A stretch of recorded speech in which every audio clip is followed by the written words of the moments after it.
তো welcome to Digha Shankarpur. আপনারা চলে এসেছি মাছ ধরা দেখতে। এইখানে সঙ্গে সঙ্গে তাজা মাছ একদম তুলে ওর কেবলই সবেমাত্র তুললো, দেখতে পাচ্ছ। একদম এখানে ম্যাক্সিমাম অন্তত 30 থেকে 32 আইটেমের কিন্তু তাজা মাছ দেখতে পাচ্ছ। সমুদ্র সৈকত থেকে কেবলই তোলা হলো, সেটা আপনাদের সামনে তুলে ধরলাম। পমপ্লেট মাছ দেখে লাফাচ্ছে। তো ভিডিওটা যদি ভালো লাগে থাকে একটু লাইক কমেন্ট শেয়ার করবেন, আর চ্যানেলে যদি নতুন হয়ে থাকো বেল আইকনটি বাজিয়ে তো অল করে রাখবেন। তো পরবর্তী ভিডিও আপনাদের সামনে চলে যাবে।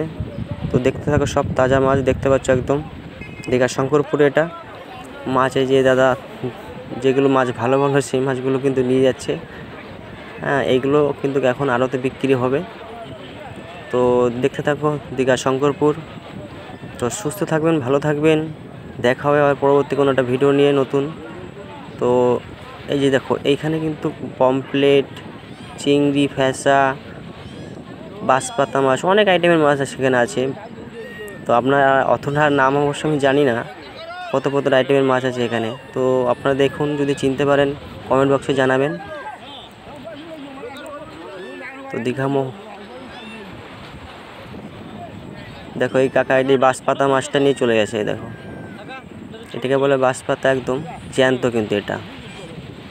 এই একটা মাছ কিনতে গেলে অনেক দাম লাগে। এই একটা আছে পাশা, দেখো অটোমেটিক জ্যান্ত। এটা কখনো জ্যান্ত দেখা সবার ভাগ্যে হয়তো জোটে না।